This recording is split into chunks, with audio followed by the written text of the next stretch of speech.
produtores, né, que têm terras pequenas, ele tem um grande desafio em comum, sempre. A regularização da terra para poder pegar financiamento, né? E... Na verdade, são dois, então.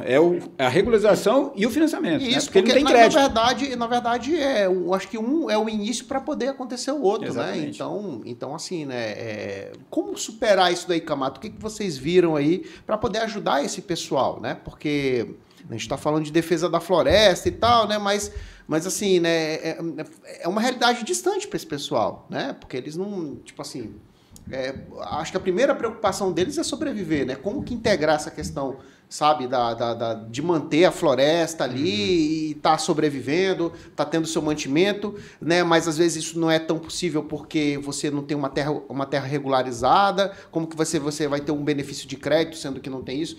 Como que essa equação pode ser ajudada, né, nesse aspecto aí?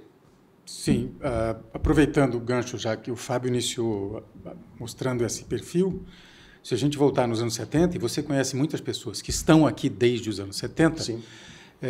Nos anos 70 foi criado o segundo PND, Plano Nacional de Desenvolvimento Econômico, na época de João Figueiredo. E naquele plano tinha um slogan chamado Plante que João Garante. As pessoas vinham para a nova fronteira agrícola da União e vinham do sul e sudeste, basicamente, para cá, para Rondônia, e a ordem era essa: você desmata metade e começa a produzir. A outra metade você segura. Foi indo, 70, 80, 90. Quando viramos o século, vem um novo Código Florestal e diz: não é 50, é 80 a reserva. Você só pode usar 20. Aí fala, mas eu já desmatei metade. Você está ilegal. Você não pode ter acesso a mais nada de crédito. Tudo positivo. Exatamente. E aí vem o novo Código Florestal e diz isso. E aí começa... Bom, quando eu cheguei em Rondônia, em 1980, Rondônia tinha 700 mil cabeças de boi. Hoje tem 18 milhões. Pô, se eu não posso fazer mais nada, então deixa o gado aí no pasto crescendo, está tudo certo.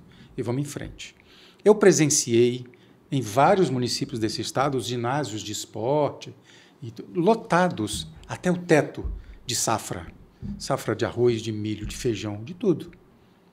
Na época nem era soja. Né? Era basicamente milho, arroz e feijão, que tinha muita produção. E os armazéns da Conab não cabiam. Depois que eles lotavam, eles iam depositando nos ginásios de esporte a safra. Eu presenciei isso. Eu estava aqui em 1980, 81, 2, 3, 5, 10. Há 45 anos eu estou aqui. Dia 5 de abril fazem 45 anos que eu cheguei em Rondônia. Então, esse aspecto muda, vira completamente, porque um novo Código Florestal coloca essa circunstância que o Fábio acabava dizendo. Então, como é que a gente supera isso? Eu tenho um modelo de desenvolvimento econômico que foi alterado, mas aquele que chegou aqui, ele tinha um comando. Você tem que desmatar metade e produzir, você tem um título de posse. E aí você vai adiante uma documentação. E que não foi mais possível, porque ele tinha desmatado metade e o código diz, não, agora não pode, porque tem que desmatar... Ficou travado. Perfeito, ficou travado. Olha a dificuldade que tem.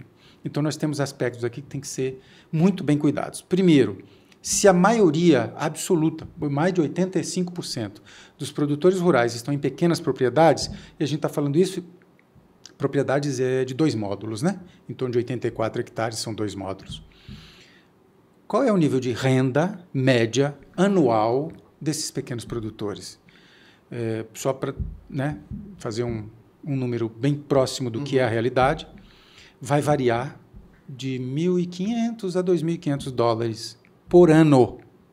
Meu Deus! Porque as pessoas acham que a renda média é o valor bruto do que ele vende, seja de leite, seja de ovo de galinha, seja de carnes, seja do que for que ele produz de café. Não, a renda é o que sobra, é o líquido. Ele tem custo para cuidar da lavoura dele. Com certeza. Sim. E tem algo que eu acho que todo rondoniense vai entender, que é assim mesmo. O pequeno produtor que tem um pequeno sítio, tem uma pequena área, mesmo que ele tenha um pouquinho de floresta, como ele tem uma renda muito pequena, quando ele está apertado, de repente ele vai no médico, precisa comprar um remédio, pagar um exame, o que acontece com ele?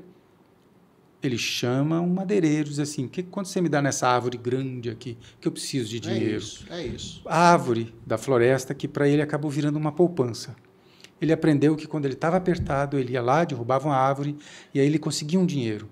Isso muda Na nossa visão, isso tem que mudar completamente, porque a floresta tem muitos ativos que podem fazer renda para ele, agregar renda para ele e para a família dele. E a gente não fala aqui apenas de crédito de carbono, que nunca chegou no pequeno. Sim, exato. A gente fala dos ativos que estão na floresta, que ele sabe que estão lá. Os bioativos. Os bioativos, ativos de floresta. Por exemplo, um cumaru é um ativo. Tem grande valor no mercado. Uma copaíba é um bioativo, ativo e bioativo, que tem grande oportunidade de ir para o mercado com preços acessíveis. Então a gente começa a discutir isso e fala, pera lá, a gente tem que escancarar isso. Nós temos que ver que há um volume de ativos tão gigantesco que, se a gente precificar isso, eu acho, até eu não faço ideia do número que nós vamos encontrar quando nós mapearmos tudo isso. E essa é uma função importantíssima que a COIL vai realizar e vai fazer acontecer aqui.